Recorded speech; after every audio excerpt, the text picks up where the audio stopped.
Air Transat Flight 239 was a twin-engine A330 carrying 306 people on board from Toronto to Lisbon. It was a completely normal flight, but halfway across the Atlantic Ocean, something went quietly and terribly wrong. First Officer Dirk the Jager looked at his screens and noticed something strange. "Say Bob, am I wrong or is something not right with our right engine?" he asked Captain Robert Piché. After checking the instruments, they realized the oil indicators for the left and right engines showed completely different values. They immediately contacted their maintenance center in Montreal to report the issue.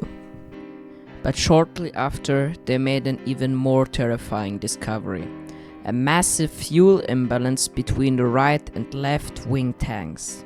They opened the crossfeed value to balance the fuel, but soon the brutal reality hit them. They were losing fuel fast. They wouldn't make it to Lisbon.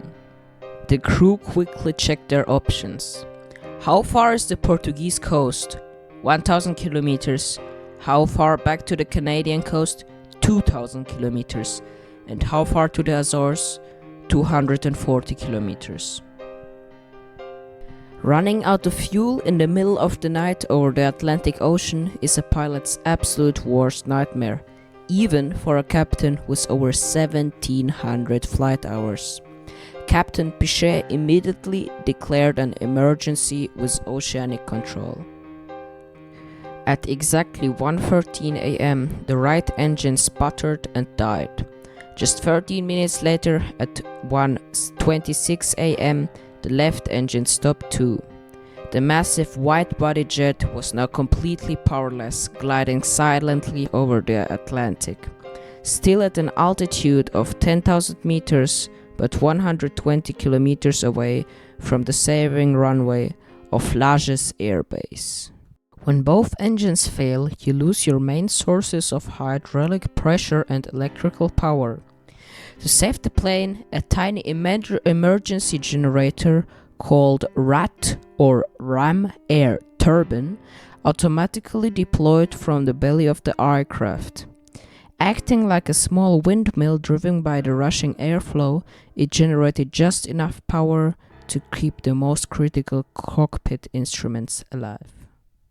But the pilots had no flaps, no speed brakes, and no main brakes. The landing gear had to be dropped using pure gravity. Captain Piché, who luckily had experiences as a glider pilot, had to find the ultimate balance. If he flew too fast, the nose gear wouldn't lock. But if he flew too slow, the rat would stop spinning and the cockpit would go pitch black. In the cabin, flight attendants prepared the terrified passengers for a forced ditching in the ocean. To lose excess altitude, the pilots flew a desperate full circle.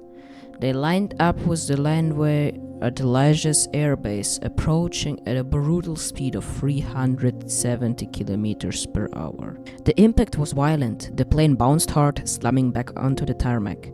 The pilots stopped on the emergency brakes, but the anti-skid system failed. 8 tires instantly exploded and the heavy jet skid down the runway on its glowing, white-hot metal rims. Just 700 meters before the runway ended at a steep cliff into the ocean, the giant Airbus finally stopped. Everyone evacuated safely on the slides. Thanks to the legendary skill of pilots, all 306 people survived the longest commercial glider in history. Truly an aviation miracle. What do you think of this unbelievable save? Let me know in the comments below, hit that like button and subscribe to my channel for more Avgeek aviation stories. See you in the next one.